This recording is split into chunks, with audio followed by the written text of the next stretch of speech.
The Canadian Pravda Corporation, formerly known as the CBC, proves that it is a woke hot mess and even ethnic minorities are not safe from their Marxism. Under the leadership of Maximum Carnage, Canada moves closer to censorship as they revisit the Online Harms Act, more accurately called the Ministry of Truth Care Act. Canada, in several ways, is the worst country in the world as it pertains to the medical care of its citizens, which shouldn't surprise us because we lived through COVID. Now, this episode is filled with lots of bad news, which is why I want to remind everyone of some good news. That Jesus is Lord, that he rose from the dead as Christ and King, and he will return to redeem this earth in glory as he judges his enemies in righteousness. That's great news. It's July 11th. I'm Andrew DeBartolo. That's Matt Hallick. This is Liberty Dispatch.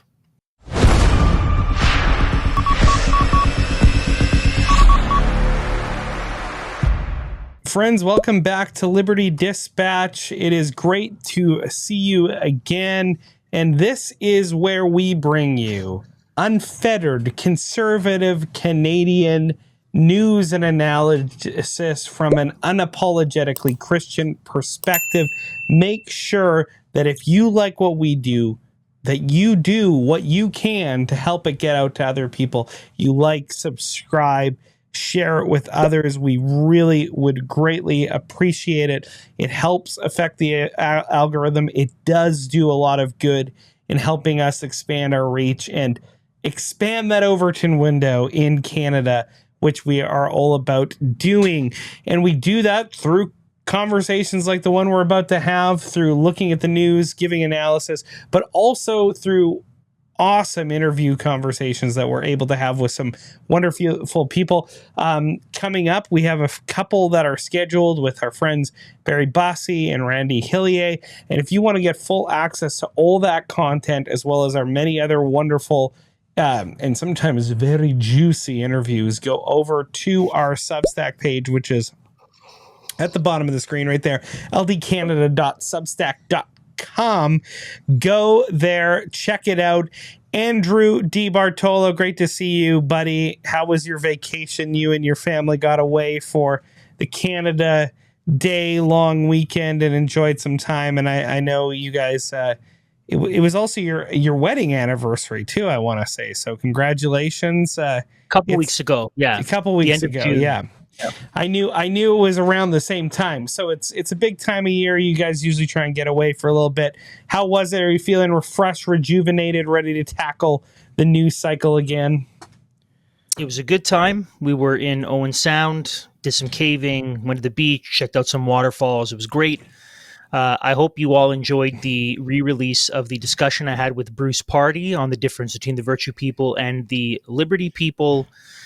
We put that out last week. Next week, actually, I'm away again. We're the virtuous liberty people, though, Bruce. Yeah, we are the real freedom people. Yeah.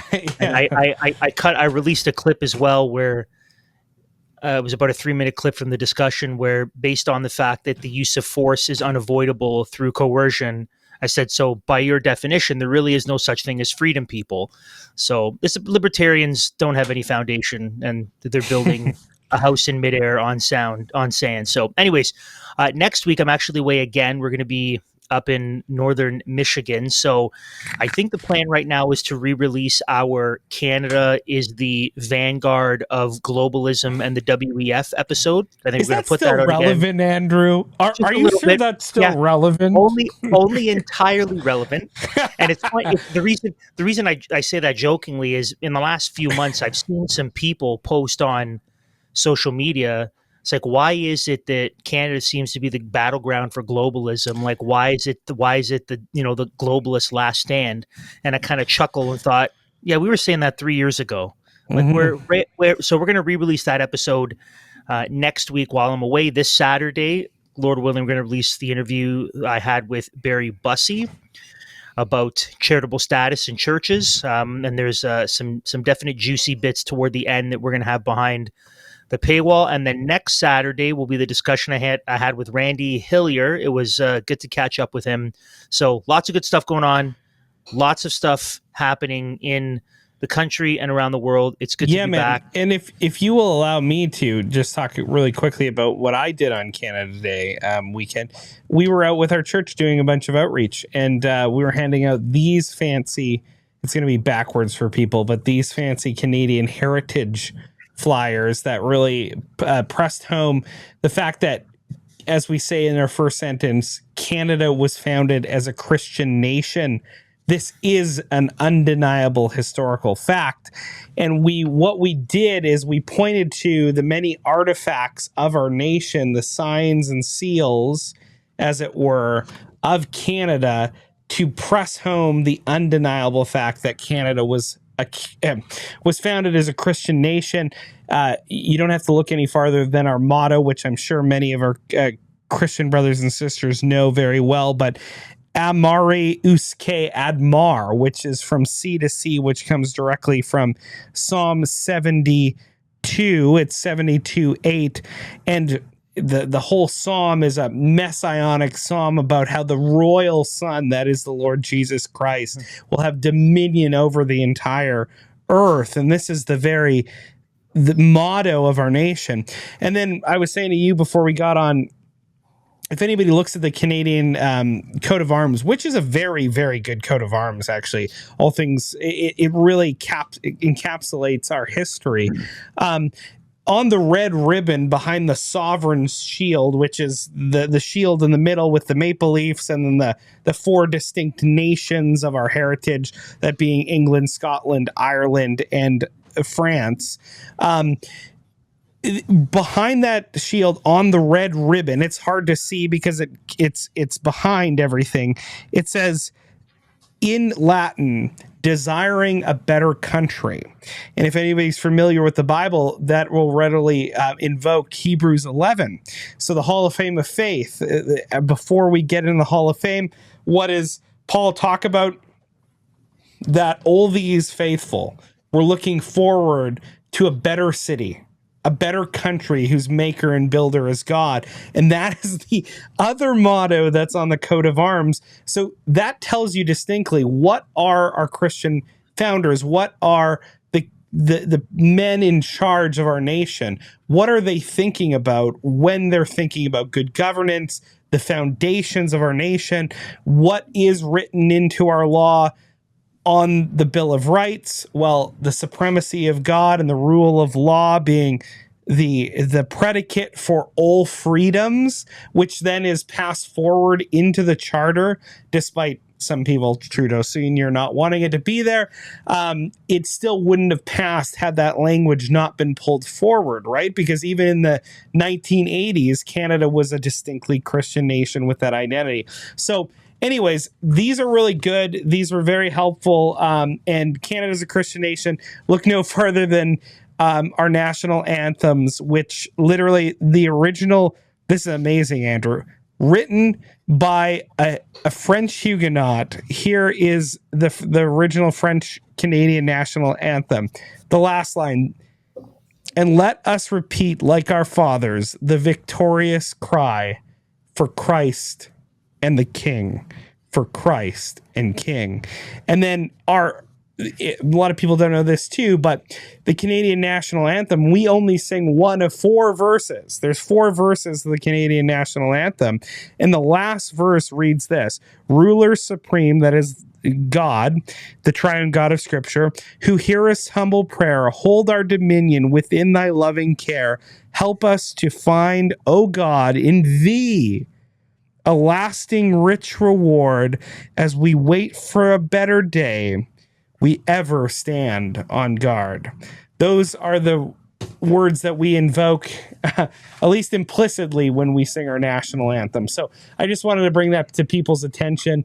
You know, it's not us who are the revolutionaries. It's not us who are the extremists, as we will see later on. It is all these revolutionaries who have been trying to overthrow our nation in the exact same way that we had been talking about.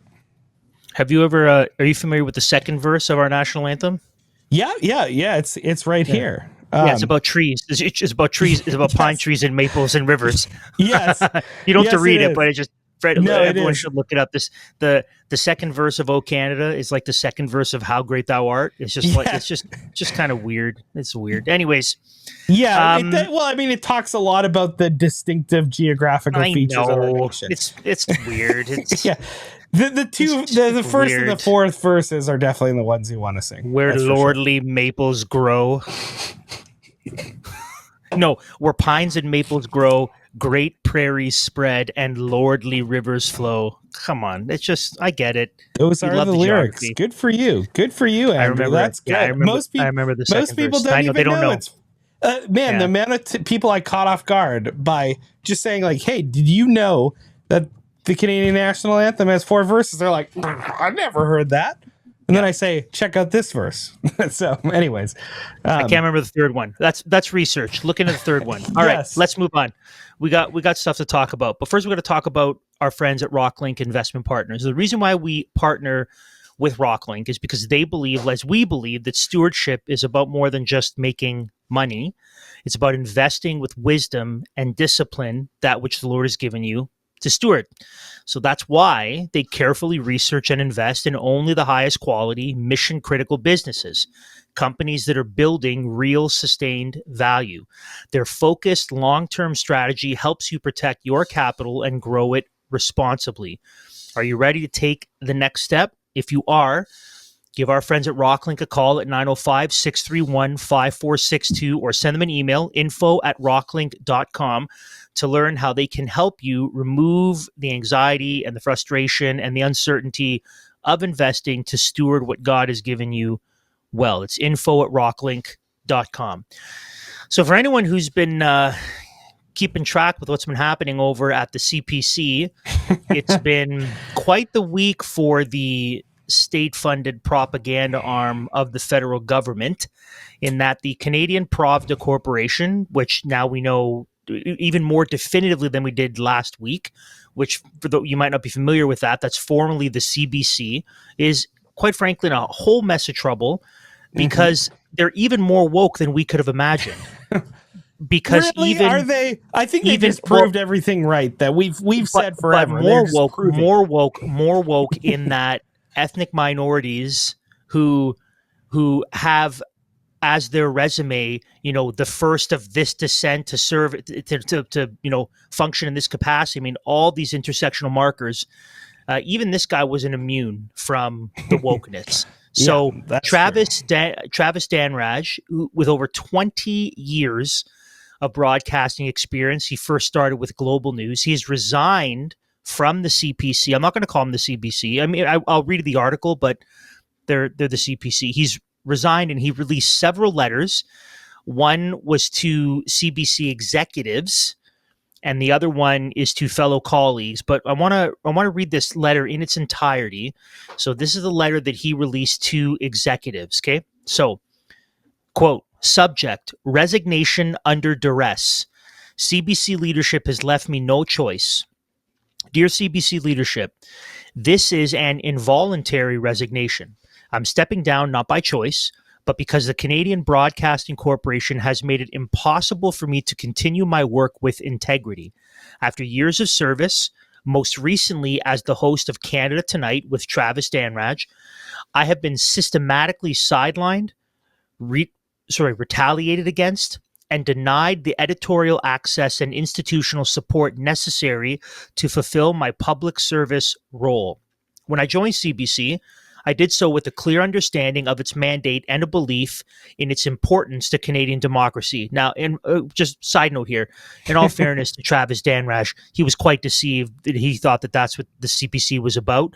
But at least that's what he was sold, which is never true, but that's what he was sold. Okay, but he bought it. He bought the line. He was playing along. He thought he bought it hook, line, and sinker. So he was pro CBC. But I mean, he learned. Okay, so continuing, I was told that I would be a bold voice in journalism. I took that role seriously. I worked to elevate underrepresented stories, expand political balance, and uphold the journalistic values Canadians expect from their public broadcaster. But what happens behind the scenes at CBC too often contradicts what's shown to the public. Performative diversity, tokenism, a system designed to elevate certain voices and diminish others. I was repeatedly denied access to key newsmakers. Internal booking and editorial protocols were weaponized to create structural barriers for some while empowering others, particularly a small circle of senior Ottawa-based journalists like Rosemary Barton, for example. She's the one who would get preference over this guy. I actually think David Cochrane was more of the guy in But mind, but both both of of them. Yeah, them. both of them, the two of them. Cochrane and Barton. Okay? Apparently Cochrane definitely was like bullying this guy. He was on, his lawyer was on with Candace Malcolm, and that came across pretty clear without actual names being named. But anyways, so continuing, when I questioned these imbalances, I was met with silence, resistance, and eventually retaliation. I was fighting for balance and accused of being on a crusade. My show, which I was initially told was a strategic priority, was rebranded, my name removed, my access curtailed. My medical leave was whispered about in the newsroom. I was presented with an NDA tied to an investigation about a tweet about then CBC President Catherine Tate. It was designed not to protect privacy, but to sign away my voice. When I refused, I was further marginalized. These were not isolated actions. They were part of a pattern that sent a clear message: fall in line or be removed. I stayed as long as I could, but CBC leadership left me with no reasonable path forward. This has taken a real toll on my health, my career, and my trust in an institution I once believed I could help reform from within. Side note, sorry, buddy. I mean, that was pie in the sky thinking. The rot was the cancer was so deep in the bones that there's no reform. The things ought to be torn down. Okay. But the greater harm is to the public, a broadcaster that no longer lives up to its mandate, a culture that resists accountability, and a system that punishes those who dare to challenge it, which again, Travis, has always been the case. It is why the CBC is losing trust with Canadians and its audience. My departure is not the end of this story. There's more to come, and it will be shared when the time is right. You have taken away my job, but you cannot and will not silence my voice. Sincerely, Travis Danraj. Now, I was listening to an episode of Brian Lilly's podcast, and he was saying... he's been doing good stuff on this. He was saying that Travis Danraj was... So all these other CPC anchors and people could not get any conservatives. Conservatives refused to come on their shows and be interviewed by them. But they would come on and be interviewed by and have discussions with Travis Danraj, which Brian Lilly was saying, one, evidence is the fact that regardless of his own political views, at least he would hear out opposing sides, but it also might be a little bit of the jealousy behind why they stuck it to him. So that's the letter that he sent to the CPC executives, which is telling because it includes a lot of the same info, but it's obviously a little bit of a different flavor, if you will, than the one that he sends to former colleagues of his, which this second letter was sent shortly after his resignation was sent. Yeah, absolutely. And it reads as follows, Andrew. Dear colleagues, after more than 20 years in Canadian television journalism, I've been forced to resign from CBC News. This was not a voluntary decision. Well, I mean, it was, but I know what he means. It comes after trying to navigate a workplace culture defined by retaliation, exclusion, and psychological harm. A place where asking hard questions about tokenism masquerading as diversity, well, there's a good line, problematic political coverage protocols, and the erosion of editorial independence became a career-ending move. I was once one of CBC's most visible journalists, a senior parliamentary correspondent, co-host of The Marketplace, and most recently, host of Canada Tonight. Promoted as a symbol of progress until I began questioning the gap between CBC's stated values and its internal reality. When I pushed for honest conversations about systemic issues and editorial imbalance, I was shut out, sidelined, silenced, and ultimately erased. CBC calls itself a champion for inclusion and public trust. But those ideals are too often deployed as branding tools, not lived principles. And Canadians are noticing that we are.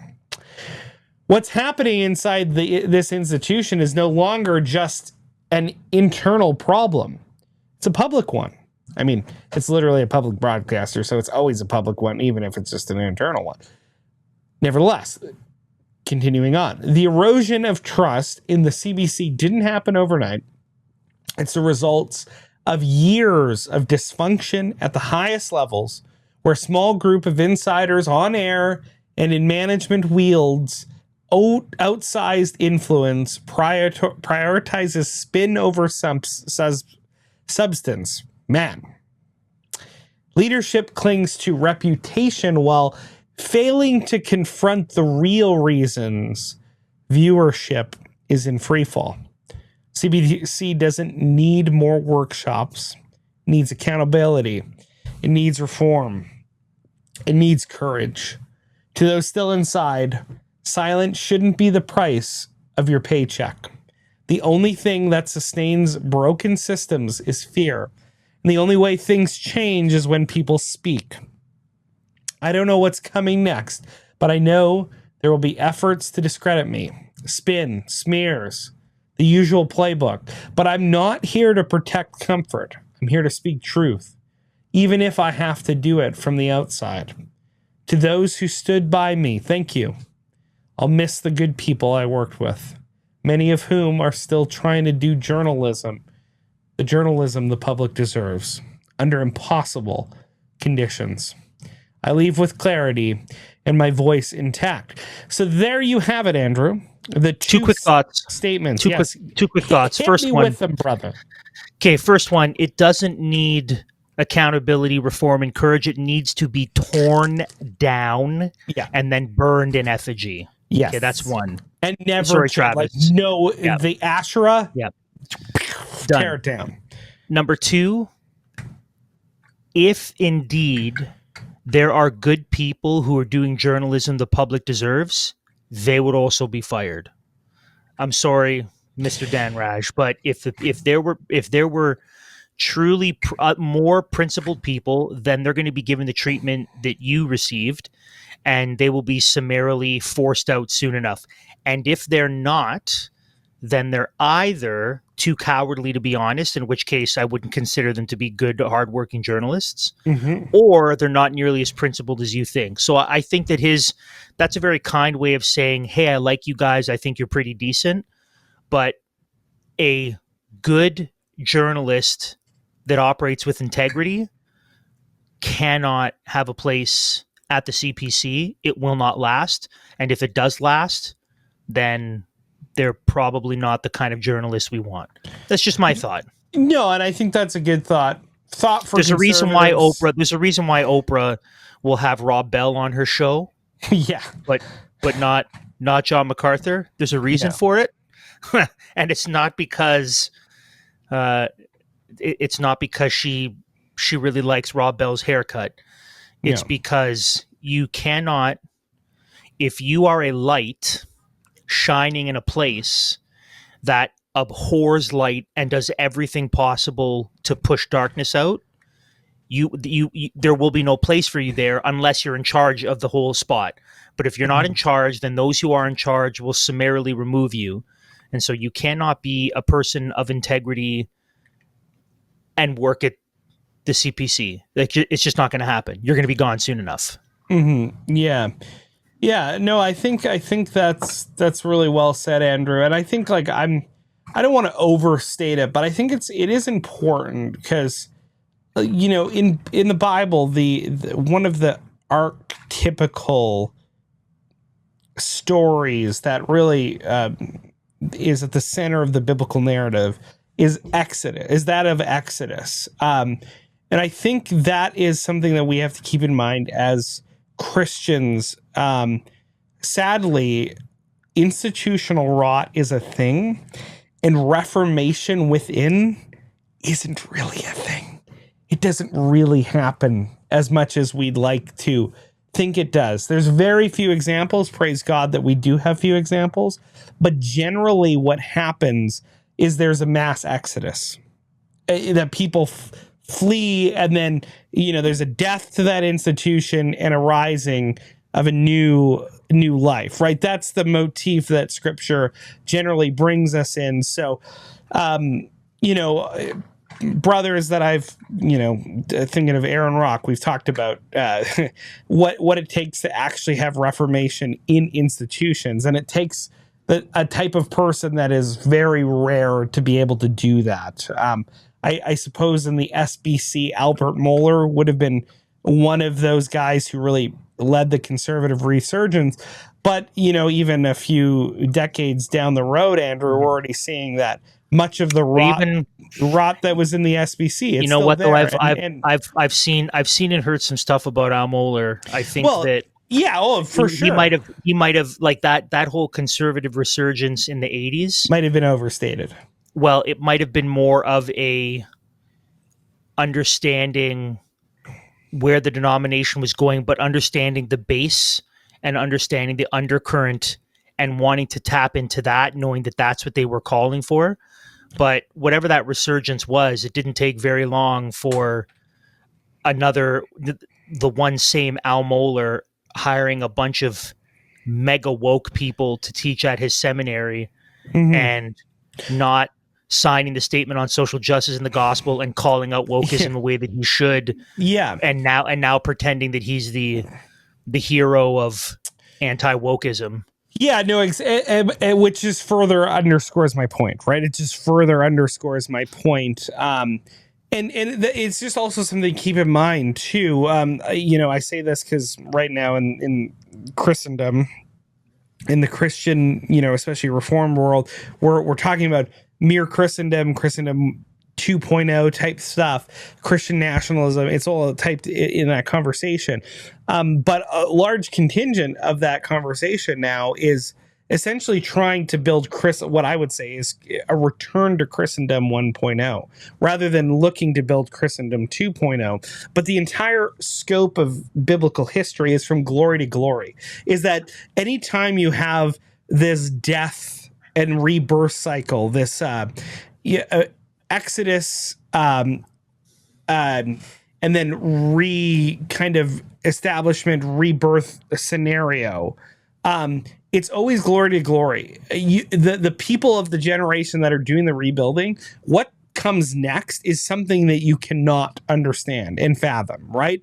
It's always generally building on the foundations, but it is far more glorious in what it actually it becomes, right? So we can't even imagine what the Lord might do once he puts to death the secular Marxist brain rot of the last few centuries, what he could build out of that. So that's just a word that I want to, and then another word for conservatives. Don't use Mr. Dan Raj as a token. I get it. When we hear news like this confirms what we're saying. Well, this is insider proof of, and this guy's, he's no liberal, he's no conservative. Read his language. If you can read between the lines, which we tend to often do on this program for people, it's clear his values are in line with at least the stated values of CBC, right? That's why he worked there. That's why he's just not left enough, or he hasn't exactly. He hasn't moved left enough, fast enough. That's all. So and I think you saw it in the MAGA movement. There's this tendency to, when liberals confirm what conservatives have said, conservatives want to take these people and then hoist them onto a pedestal and push them forward as leadership within their movement. And I think there just needs to be absolute caution on that, because so many times that's happened, and then it's quickly that person, it becomes very clear that that they're unhinged, or that they don't really have a conservative worldview. They don't, these things that you might share your hatred from CBC, but it's inappropriate to put them forward as a symbol. So that would just be one thing that I would say is just be careful on that. But I'm appreciative. It's always hard to do things against interest and to fight battles like this. So, Mr. Dan Raj, good on you for having the courage to do this, for pushing back. And I just pray that for you, that you'll go farther, that you'll see that this is a part of the leftist worldview. that the mask that they were wearing is CBC. It's not accidental that the internal culture is totally different. This is who they are. They're pantomiming. They're playing this neutrality, this journalistic integrity. It's all a show. It's always been a show. I mean, those are impossible standards, like we talked about. It's an impossible thing that they're putting forward, and it's all a part of pulling the wool over people's eyes. So, appreciate if he woke up. He woke up from this, this reality, and we're appreciative for him standing up in courage. And we pray that potentially this will just give another reason for conservatives to just smash CBC into the ground. If there wasn't already enough reason for that, Andrew. Inflation through the roof. Food costs went up 10.6% in February. Censorship of dissident voices, freezing of bank accounts. Justin Trudeau invoking emergency powers against the truckers. Banks can now freeze their personal accounts, the accounts of anyone linked to the Freedom Convoy. Digital surveillance and communism spreading. What do we want? Basic income! With the basic income, I felt a sense of security because I didn't have to worry about not going hungry, and I didn't have to worry about being kicked out of my apartment. The government is on the verge of bankruptcy, and they're coming for your money. Canada's federal debt increasing in real time, now surpassing $1.2 trillion. This debt is draining taxpayer dollars, with interest alone costing $54 billion this year. It's time to break free and start saving in money they can't take from you. Since 2013, the folks at Bull Bitcoin have one mission: destroy central banking. Bull Bitcoin is the most trusted Bitcoin company in Canada. They empower you to buy, sell, and pay bills with Bitcoin. They are 100% non-custodial, which means that you always maintain full control over your Bitcoin, allowing you to reclaim your financial sovereignty and secure your wealth for the future. Their customer support will assist you throughout the whole process, helping you get your hands on the hardest money ever created. Escape their financial gulag. Click on the link below and start buying Bitcoin today.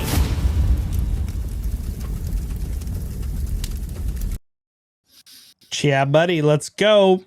So Get on it. Liberals, by the way, have you seen the price of Bitcoin today? It's good. It's $116,000 American, new record high. I think it's dipped down to 115 as of time of recording. Wow. But I actually didn't see it today. earlier. I actually didn't. Are you kidding me?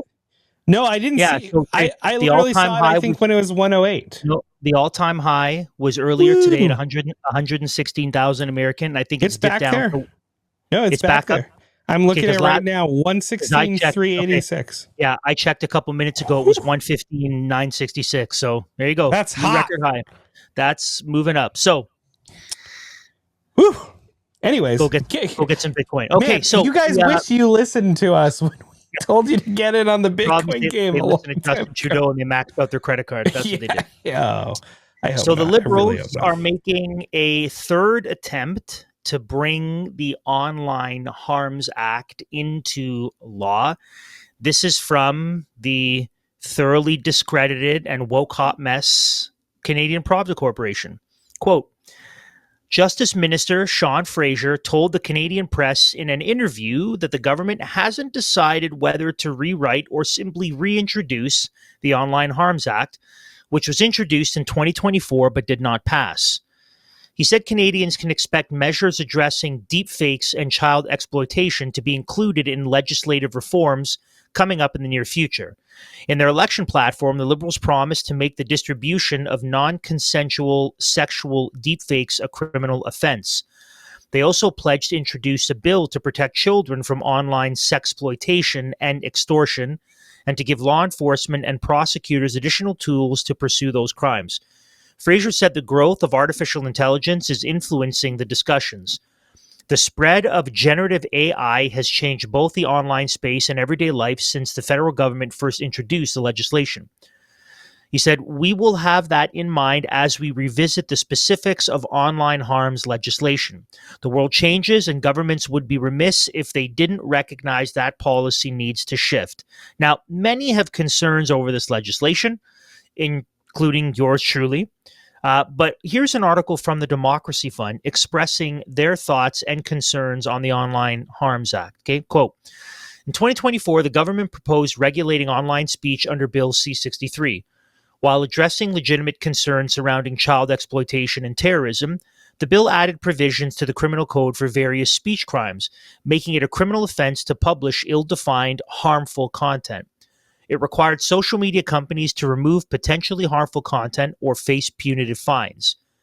Many defenders of civil liberty, including the Democracy Fund, worried that the application of this badly defined concept would lead to mass surveillance and censorship. However, when Parliament was prorogued on January 6, 2025, Bill C-63 died on the order paper. Now, the government is once again considering new or similar legislation to regulate online speech, with the Minister of Justice claiming he would take another look at the matter. TDF litigation director Mark Joseph said there are laws in place that the government can and does use to address most of the bad conduct that the bill ostensibly targeted.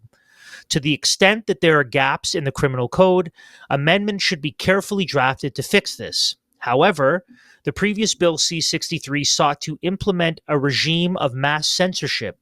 TDF is concerned that the government will try once more to give itself the power to criminalize and punish online speech and debate. TDF will oppose that." Close quote. Yeah, Andrew. And the reality is we don't have to look too far to see the danger that bills like this pose, right? Just look at the UK. A lady is right now in jail for 31 months for tweeting against or tweeting about deporting immigrants after it was alleged that one killed a girl or a couple girls or something like that. She's literally in jail for 31 months for a tweet. That's craziness. But this is the type of legislation, and this is the predicate that Mark Carney and the Liberals have been using. Yeah, I'm just trying to thinking what present world leader at one point in his life had an oversized influence on what was happening in the UK, primarily from the financial point of view, but because of his influence with world leaders and his push for global. Oh, that's right, our new prime chameleon. Yes. He's the one who's, I'm sure, behind a lot of what's been developing in the UK, and now he's steering the absolutely sinking ship that is Canada.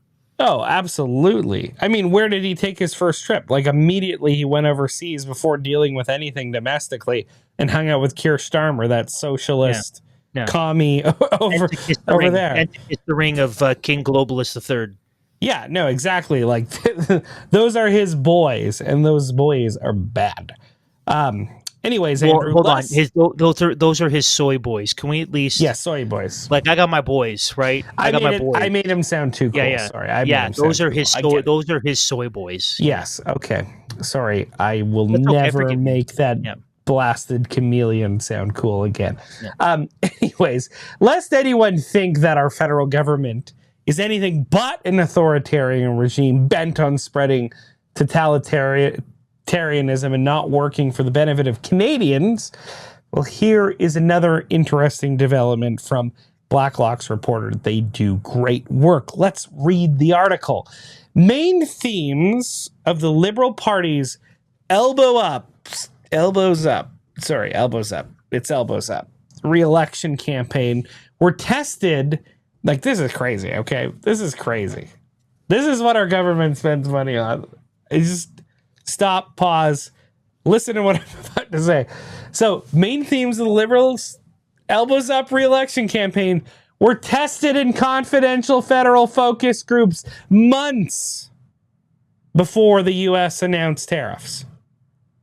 Document showed. This isn't organic.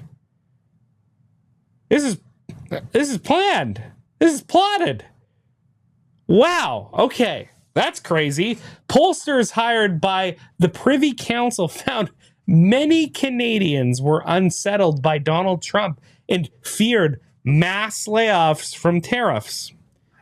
One more thing. Our elites hate your guts. They do. And Andrew, we just have to look at this clip that surfaced from an interview on CBC from the RCMP Staff Sergeant Camille Habel. Hagel? Sorry, Camille Hagel? Would you say? Hagel? Hagel? Habel? I said Habel. Oh, sorry. I read that wrong. Oh, yeah. I thought I said Camille Hagel. My bad. No. Goebbels? No. Yeah, Goebbels. Oh, man. I'm confused as to what her last name is. I am here to be honest with you, Andrew. Joseph Stalin, Hagel, Goebbels. That's her. I am here for the RCMP and the CBC, totally destroying their reputations in one go together. The same week. It's just too rich. What makes this really great too is, I think, if I'm not mistaken, you'll have to hear, but this staff sergeant, this SS, right, SS Camille, that's right, staff sergeant SS Camille Hagel. The writes itself. So here's RCMP SS Camille Hagel, and the only thing that could make it more unbearable is her annoying accent, which puts it right over the top. Anyways, it's what you would expect. Is there anything more heinous than an effeminate French tyranny, Andrew? I don't know if there is. I mean, it didn't go well in the 1700s. So that's what I'm saying, man. Anyways, let's watch the clip. And when you're finally, I wanted to ask, when you're talking about seeing individuals engage in that anti-authority and perhaps escalating their beliefs or their motives in that level, I'm wondering what the public can do in order to be vigilant, or what they can do to help in trying to ensure that there is safety and security on that front. Oh, we pay for that woman. Well, radicalization in general quite often will show by people isolating themselves and changing their... Pause. First time I heard this, radicalization will show by people isolating themselves. So then what does that say about our elites who tell us that the only way to stay safe and save everyone is by isolating ourselves? Yeah. So I don't understand. Who's the radical? Yeah. The one who forces isolation under threat of punishment? Is that so? Does that make you even more radical and extreme? Right? That's just this delicious slice of ironic chocolate cake and just asinine projection is quite overwhelming. And also her face is very unsettling. I know it's not proper. I know ad hominem attacks are not, they are a logical fallacy. Nevertheless, there is something very unsettling about her face, specifically the lower part of, if you watch again, kind of nose down, that lower jaw, something really is, I'm very unsettled about that. I don't know what it is. It's making me uneasy. This is the analysis that you can. You know what it is? I think it's because what I imagine is a tinted visor covering the top part of her face with the ride helmet as she shows up at my house, telling me, in full I'm lipstick. sorry, Mr. DeBartolo, but you cannot have 5 kids and teach them about this Jesus fellow. And so I just imagine the lower part of her face bringing her effeminate French tyranny behind the tinted visor and the billy club. And I'm seeing that, and it's really, I'm getting triggered right now. So we got to create a safe space. We got to get through this clip.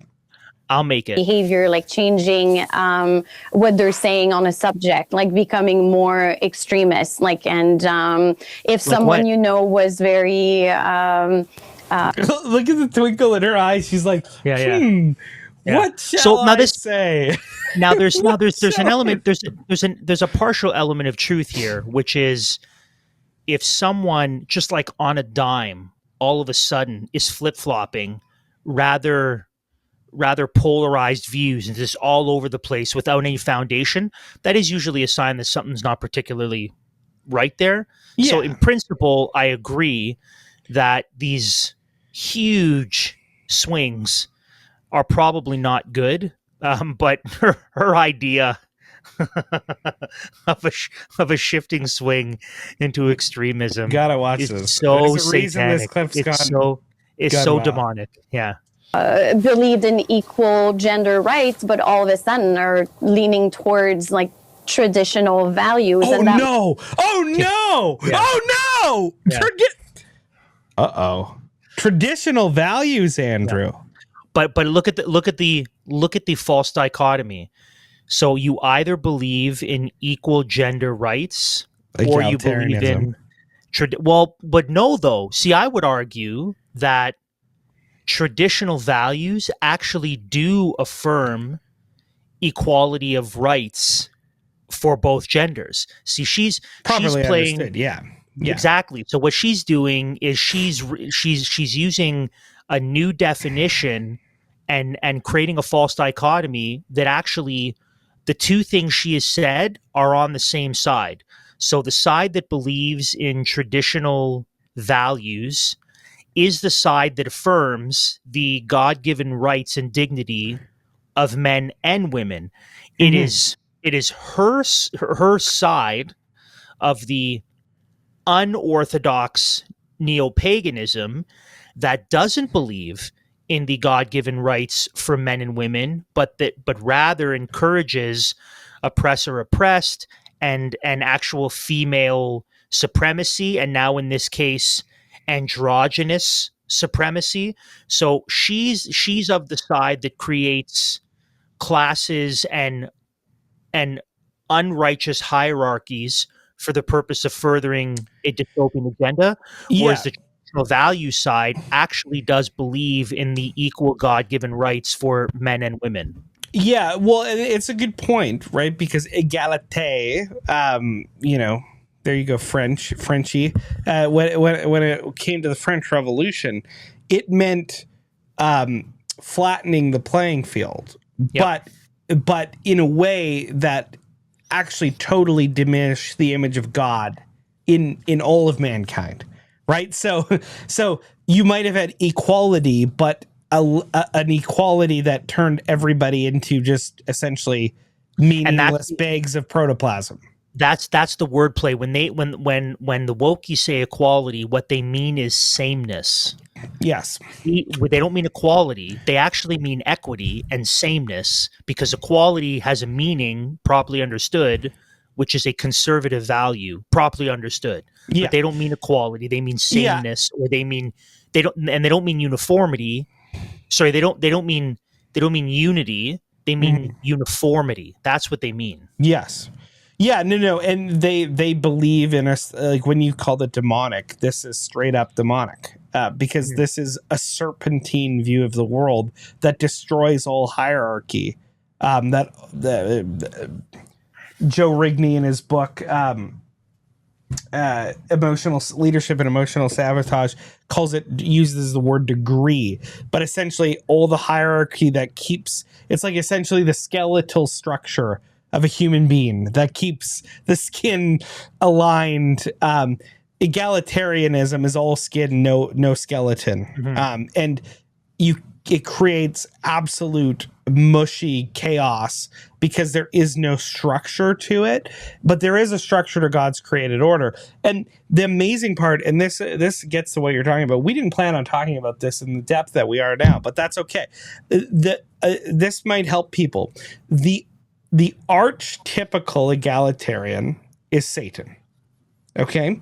And the logical fallacy of their position is they equate economic function with ontological value. Those are philosophical terms, but they equate somebody's role or their function that they play in society with their value as a human being. That is a category error beyond belief, and that's what you're getting at, Andrew. She's making a category error that is heinous. But this is what egalitarianism, feminism, and all the things that came downstream from it. This is what that is predicated on: a logical fallacy that destroys degree in society and creates absolute chaos. And hold on. I'll just say quickly. What they actually do is, and this is where a biblical worldview can cut through this. Is hierarchies are unavoidable. All they're doing is they're replacing the God-ordained hierarchies and the God-ordained distinctions of roles and responsibilities with a new pagan hierarchy and a new pagan distribution of roles and responsibilities, because it's unavoidable. Yes, you will always have a hierarchy. I mean, if you simply look at the wheel of power and privilege, which our audience might not be familiar with, is essentially a way of saying that they're replacing the perceived existing hierarchy as the white, straight, cisgender, able-bodied, English-speaking, non-neurodivergent Christian man. Yeah. Right? They're saying that is what they perceive to be the hierarchy, and they're not actually saying remove hierarchy.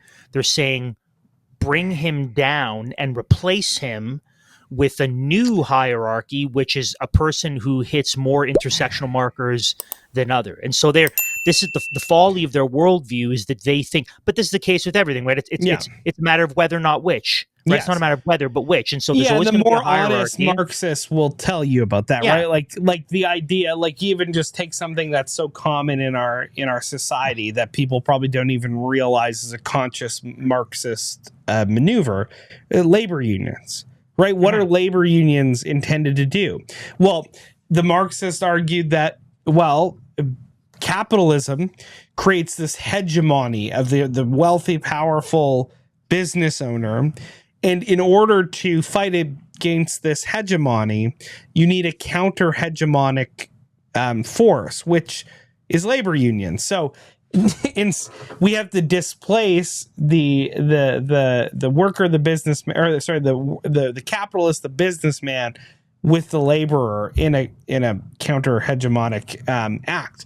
So the Marxists, they realize this, and this actually is something that the Marxists actually get right. They understood, many of them, that it's not whether, it's which. Because by her own admission, if the only qualifying factor, or if the main qualifying factor of extremism is a dramatic shift from one view to the other, then she would have to logically admit that for someone to have once held traditional values and now all of a sudden quickly and extremely has shifted all the way to equality for genders, then she would have to say, oh, that's also extremism. But the problem is they're not being principled. They don't actually believe. So they don't believe in diversity. They just believe in a certain kind of diversity. They don't believe in equality, a certain kind of equality. They don't believe in abolishing hierarchies, just abolishing some hierarchies. So conversion therapy is a great example of this. The Bill C4, the conversion therapy bill. So you can't convert from one way to another way. Right. So you cannot say I'm going to go from pagan sexual worldview to biblical worldview. That's the wrong conversion. Right. But going from a biblical worldview to pagan sexual worldview, that's the right conversion. So she doesn't play by her own standards. So what she's just said, which is extremism is when you change your views quickly, that's a lie. She doesn't believe that. No, they don't believe that at all. But she needs to say that, because what she can't say is what she really means, which is extremism in her mind is leaving the pagan, satanic, spirit of the age worldview and instead adopting a biblical worldview, then that is the only thing that extremism is. It's not changing your view suddenly. It's changing a specific view and replacing it with another specific view, and only one way. That's extremism. Yes. And this is important for our audience to realize. It only ratchets one way.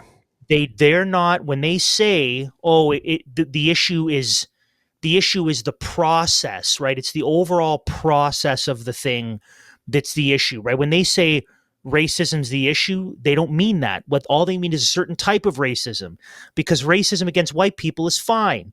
So every time they say the issue is the process, friends, when you hear wokies say the issue is it's the racism, it's the sexism, it's the this-ism, it's the that-ism, it's the extremism, it's the whatever. Whenever they tell you our problem is when we see this process play out, that in your mind you need to say, you're lying. I reject your premise. You don't actually believe that. Your problem's not with the process in and of itself. Your problem is just with the specific starting point and ending point of the process, because if you replace those variables, then they have no problem with it. So don't give them the ground where you allow them to say, yeah, you're right. They just oppose racism. They don't oppose racism. They only oppose certain kinds of racism and encourage other kinds of racism or sexism or any other ism. So you need to see through what they're saying. They're not principled. They understand the words they need to use in order to deceive people. Yeah. But you're smarter than that, friends. You're not going to be deceived by it. No, exactly. And I think just an overt example of this is there is literally a not-for-profit group in Canada called Sammy Dune, which is it's a Soros-backed Through the Tides organization, and various leftist NGOs like the Alliance for Global Justice. It's very Soros-backed and funded. It is a group that is literally a Canadian not-for-profit, a legal entity in Canada that's at the same time literally a terrorist organization. And they've been behind many of the protests for the Palestinians. Okay, they're one of many groups like this. We shared the video of them getting together, burning the Canadian flag, saying "Death to Canada, Death to America" in BC. Right? Is this the stuff that's getting the same level of coverage as this militia group? Is this the stuff that's causing the Staff Sergeant Camille Hebel to say, well, if you, are supporting groups like this and supporting ideologies like Marxism, you're a dangerous radical. Yeah. If you're calling for death to Jews, you're dangerous. That's not They extremism. Don't say that. They don't say that, right? That's not the extremism that they're worried about. Like, they'll make excuses for Palestinians saying that. They'll make excuses for campus protests that have placarded everywhere, from the river to the sea, Palestine will be free, which is Marxist liberation theory, post-colonial theory, and anti-Semitic Jew destroying, all wrapped up in one. But that's not extreme for them, right? The leftists, and that's where our Overton window is. And it comes out, this is an absurdity, but this is what these people believe, right? She's assumed the center. Being an egalitarian feminist is now the instantiated religion of Canada. And if you do not fundamentally agree with it, we will consider you extremist only if you are against it, not if you're even more radically Marxist. Yeah. We probably covered and exhausted the clip and the essence of it. We probably don't have. Well, no, keep going. Okay, There's some. yes. You got to see the rest. Okay. Might be a sign that they're becoming more extremist, but we also have to remember that having the most extremist views is perfectly legal in Canada, and that it's only acting with violence to prove that view that becomes a criminal offense. Well, thank you so much for offering some clarity here. We appreciate your time. Thank you so much. That is. Do you think, Andrew, as she's like saying that, she's like, oh, maybe maybe that wasn't the greatest example. Like, No, because it when seemed I like she had a little bit of buyer's remorse there, because that's kind of she buyed it back. I think that what she said at the end was actually not. So I don't perceive that as. I kind of have to roll it back. I think what that is it's almost like a kind of I don't know her heart and her motives, but I look at that almost as if to say, for now, right? But for now, we can't do anything about it, right? For now, but we just talked about how 10 years ago you would have said that in the UK as well. So because once the Online Harms Act becomes law, then you can punish people for their extremist views even if they don't act on it, right? So I don't look at that ending as her way of saying, oh, I'm just measuring it. I look at that ending as her way of saying, to be continued, because sure, this is the case for now, but it's not going to be the case forever. That's what I see. I see her saying, and we can't do anything about it. Yeah, and we can't do anything. And if you think about it, like I do think there's an aspect of like, okay, this whole story fits well within their narrative, right? Like they're going to point to, oh, look at this militia group. This look at the trucker convoy. Look at this militia group. This is why we do have to pass the Online Harms Act, because when people isolate, when people go on the internet, when they are exposed to these views that are against the views that our mainstream outlets are forwarding, then this is the reason we have to pass this act. Or even redefining what acting on it means. So she would say, you can hold these extreme views, but it's legal to hold the views, but it's illegal to act on them. Now, what if they decide that acting on them means telling your kid that they can't transition? Wouldn't that be acting on it? I'm sure they would define it. So I guess we need to take your kids. CAS needs to take your kids. Or what if acting on it is saying, I'm sorry, you cannot attend this Bible college. You cannot become a member at this church if you're living a particular lifestyle. Oh, so now you're denying their existence and you're bringing harm upon them by not affirming them. You are increasing their chances of suicidality. I guess that's acting on it. I guess now we can punish you. So it doesn't even have to be new laws, which I think they want to bring into place, and they're going to anyways. It's simply a way of saying, well, then we can redefine terms, right? Acting on it doesn't mean, hurting, like physically harming someone because of their views. Acting on it could simply mean saying no to someone and not affirming.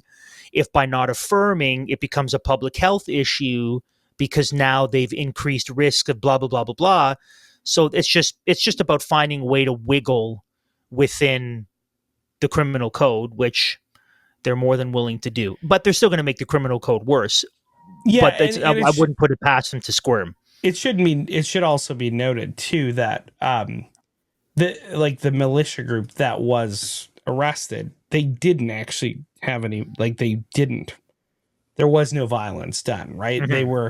But their activities were considered, I suppose, pursuant to terrorism, because they allegedly plotted to create a militia group that would then take over plots of land in Quebec or whatever. But they didn't even actually get to the point of committing harm, right? It was just the idea of creating a militia group that was apparently what was forwarding terrorism. Actually being terrorist apologists, no, that's fine, no. Yeah. Well, and actual terrorism, burning down Jewish-owned businesses and churches. And yeah, that's actual terrorism. It's okay. Understandable though, Andrew, because again, of colonialism. I'll say this one last time before we move on. When wokies tell you that what they are against is a particular ism, or what they're against is a particular process, what they're actually against is the process when it starts at one particular point and moves to another. But if it goes the other way, or if it's a whole other journey altogether, then they're fine with it. But all they really care about is when they say, so long as it's variable A and variable B, and the process of getting from variable A to variable B, that's what we're opposing. All these other versions, we have no problem with. That's what they're actually saying. So they believe in reverse racism. They believe in reverse sexism. They believe in all of the isms as long as it goes the way that they have determined is right according to Satan. Yeah, that's their standard. Yeah. Because the issue is never the issue. The issue is always the revolution, and the issue is always a predicate to get to where they want to go.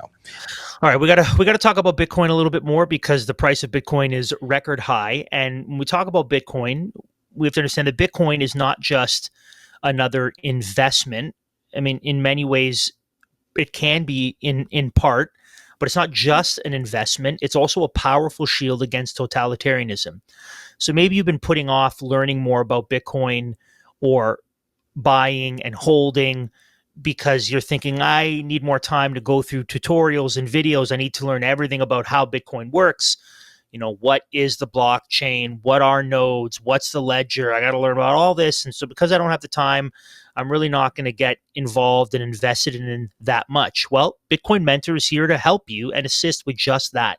Bitcoin Mentor has helped thousands of clients, including political dissidents, learn to confidently secure Bitcoin for themselves and their families.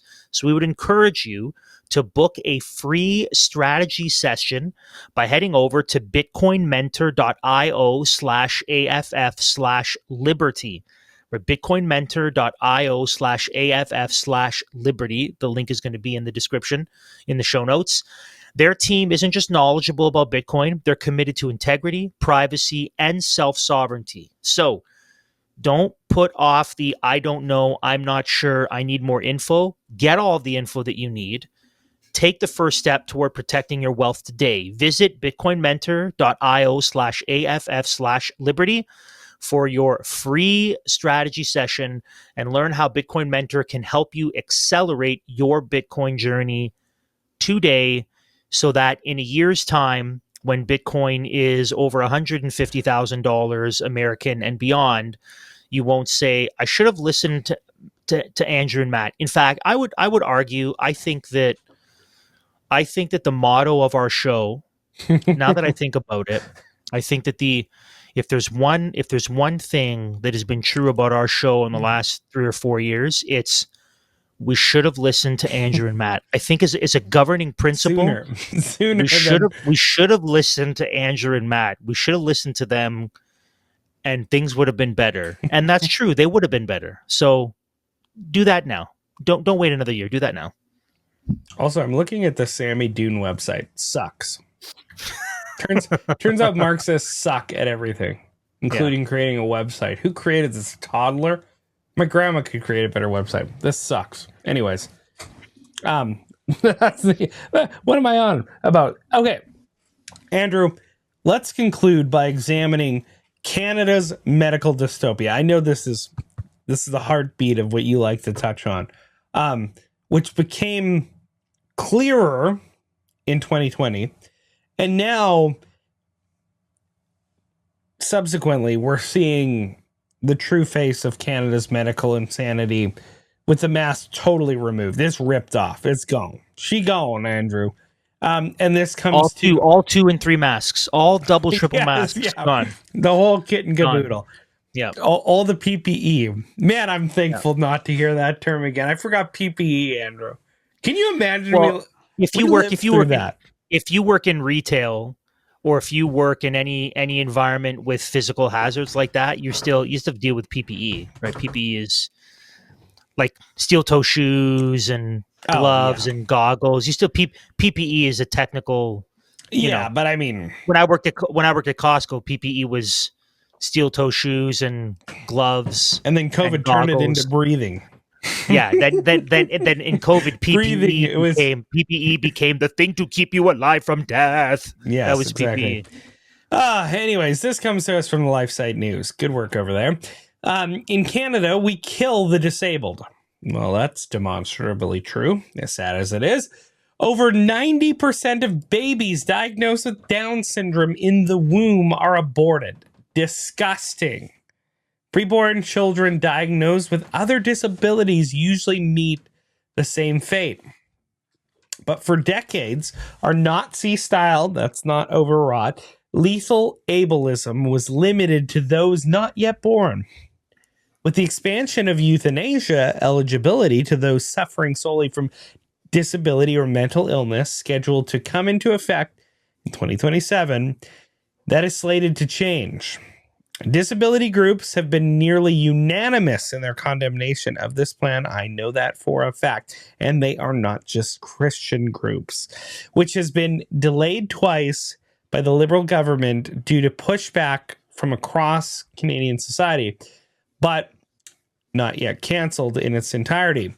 Even the United Nations Committee on the Rights of Persons with Disabilities, examining Canada's compliance with the UN Conventions on the Rights of Persons with Disabilities earlier this year, concluded that Canada was embarking on state-sponsored eugenics. Embarking? Where you been, the UN? Yeah, Canada has mastered state-sponsored eugenics. They just started in the womb. Yeah, Canada has been a world leader in state-sponsored eugenics for a little bit now. Yeah. Yep. Wow. I mean, talk about okay. Anyways, nevertheless, this UN Council has called for the Canadian government to scrap these plans and roll back the expanding of euthanasia, their euthanasia regime. I don't know how that fits within their worldview, but nevertheless, the disability rights group Inclusion Canada. Gotta love the fact that all those disability rights groups, turn from being specifically about what they were helping people from, and now it's just bland diversity, equity, inclusion names, as well as several others had written to the body to sound the alarm about Canada's euthanasia policies. So that's bad stuff, Andrew. We're killing preborn babies. We're killing the disabled and the mentally ill. The government's drawing a big red line down the middle of our nation and saying, these are Lebensinvertens, which means life unworthy of life. So we can kill them. They're pre-approved to die with the state sanction.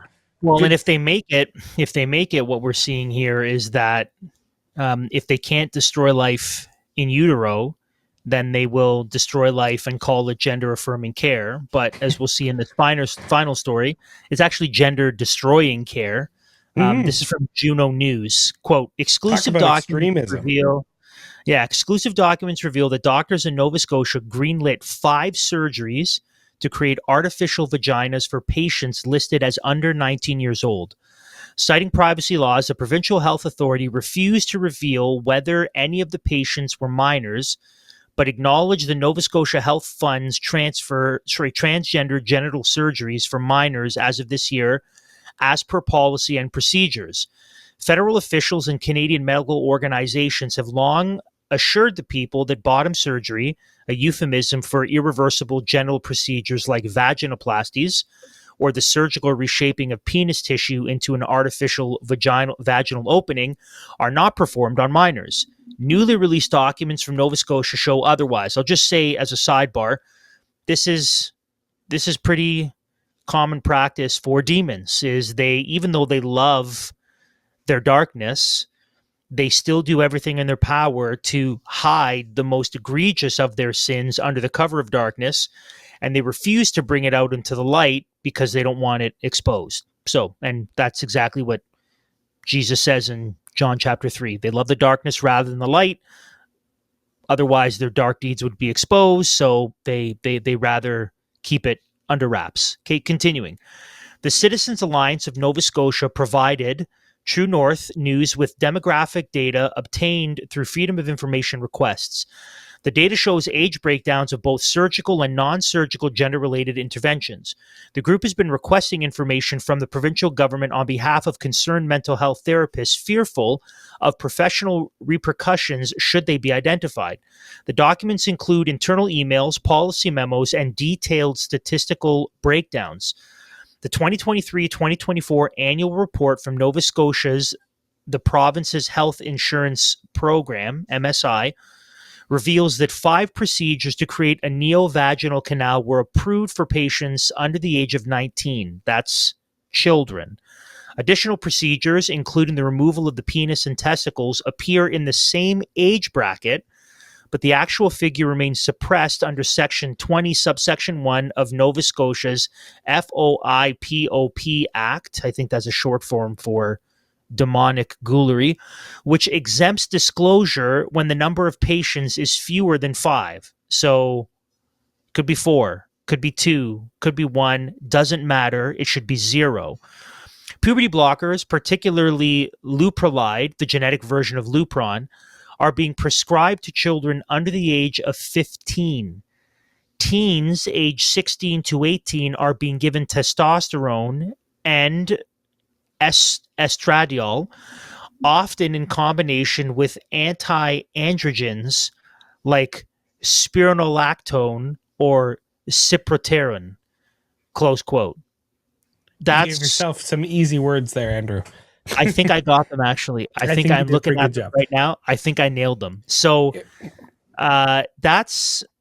This is going on in Canada. The euthanasia, the abortion, the mutilating children, that's stuff's going on in Canada. But the RCMP, why are they hiding it? The SS from the RCMP could only think about traditional values as being the most extreme thing. So let's put this all together. So according to SS Hegel over there, Joseph Stalin Hegel, according to her and her very, very, very, very unsettling lower half of her face, very unsettling.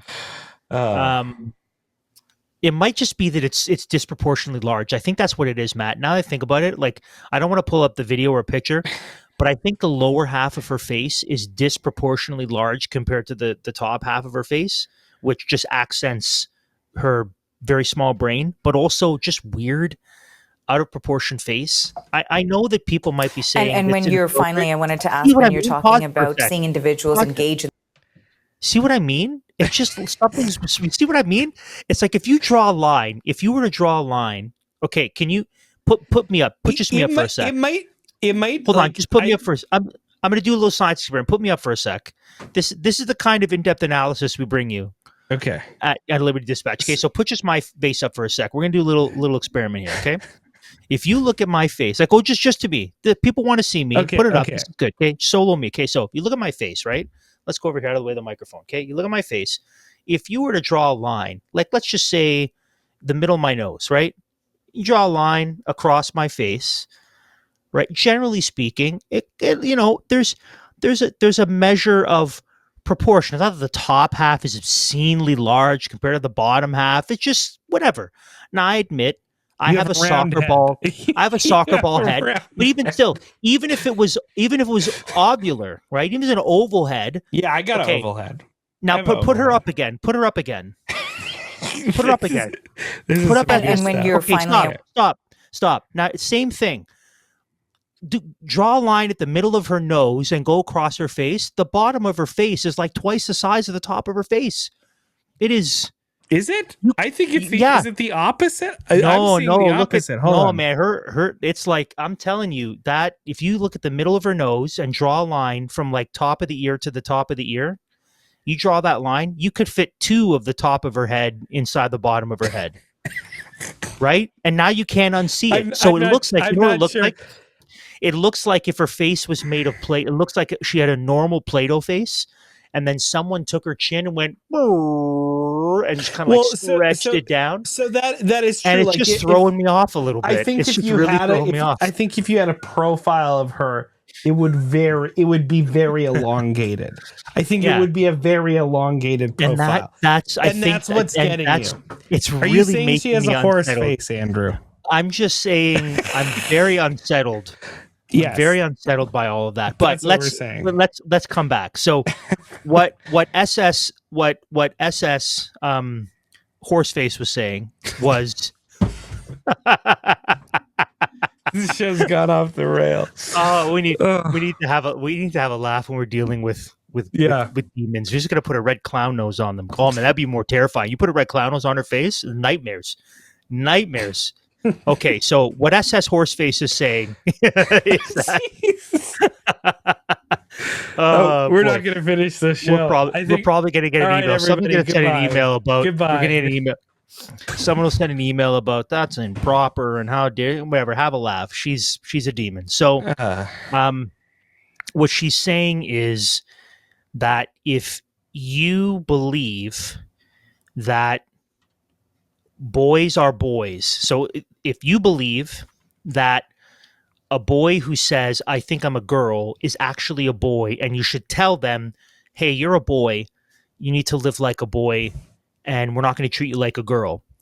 She would say that's an example of extremism that unfortunately we can't punish you for given our current laws. But although if you say Bill C4 did pass, so but just a belief. So not even telling the person, just believing it yourself. So if I say this person's a boy and is not a girl and shouldn't be a girl, but be a boy and act like a boy, and I'm not going to encourage it, that's extremism. However, if you take that same boy and say you are a girl, we're going to cut off your penis, totally fine. That is what SS High Command Horseface in the RCMP believes. That we're extreme for saying don't cut off the boy's penis. Yeah. But saying no, cut it off, totally fine and a part of normal, acceptable Canadian culture. That is the bizarro world in which we find ourselves. Which mirrors Bill C4, right? Bill C4 says biblical values, that they forward harmful stereotypes and myths as it pertains to gender and sexuality. And they're dangerous, and they're, you can't do that. You're going to get fined or whatever.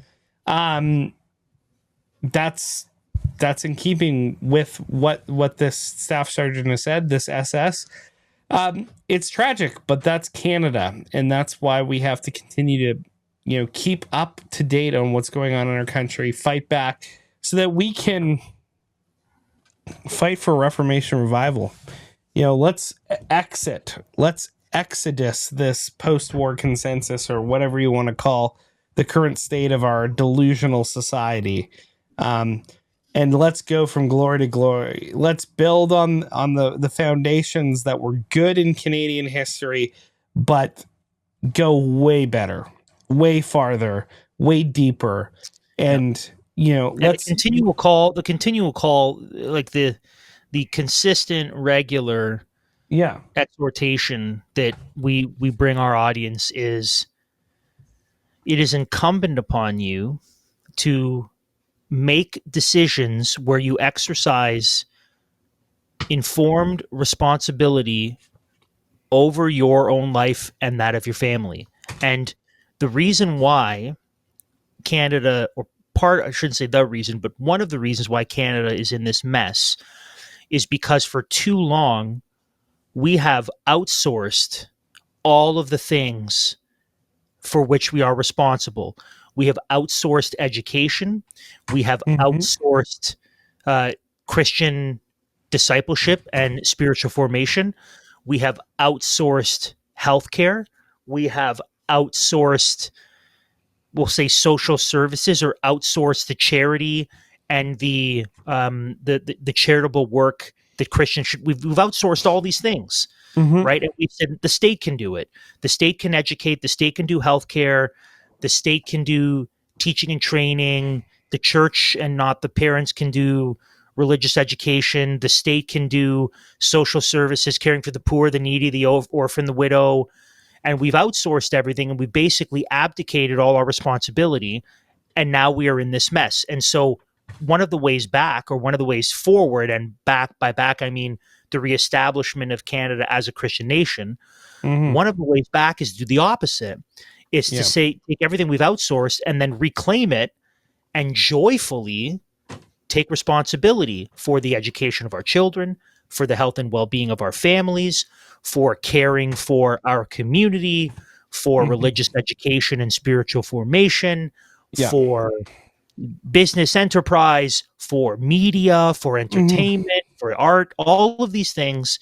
If we want to see the movement in the right direction, then what you need to do, friend, is you need to stop outsourcing and start taking all of these responsibilities that are yours and steward them well, so that the next and successive generations won't grow up to believe that cutting off a boy's penis, fine, telling the boy he's not a girl, extremism. We're here because we have relinquished all responsibility. So take it back. Take your kids out of state-funded indoctrination centers. Stop relying on the state for your health and well-being. Train your own children up in the discipline and instruction of the Lord. Care for your community. That's your responsibility. Go do it. Go do it. No, exactly. Well said. When I was going through this heritage thing, largely responsible for ceding that jurisdiction, what is our right as parents and the church, was something that is called the social gospel, which is essentially Marxism parading as Christianity. And the social gospelers, primarily in the United Church of Canada, which was the most massive mainline denomination, which took over 3 different mainline churches, the Presbyterians, the Congregationalists, and the Methodists in Canada. It forwarded not a true biblical view and eschatology, but a compromised Marxist view that handed the reins of what the church has been rightly given, which is charity, education, healthcare, all these things that are failing that we've put the finger on today, Andrew. And most times those are not the pure view of the state. And the reason they fail and the reason they're terrible is because the state is the ministry of justice, and they have the sword as their truly God-ordained weapon. And when you use a sword to do education and charity and medicine, you do it really, really bad. I'm going to finish again with the words of the French national anthem, for Christ and King. Until next time, Galatians 5:1. God bless you all. Take care. Liberty Dispatch has been brought to you by SDG Media. If you want to stay in touch with us and all things Liberty Dispatch, join our email list, or support the show, head over to ldcanada.substack.com.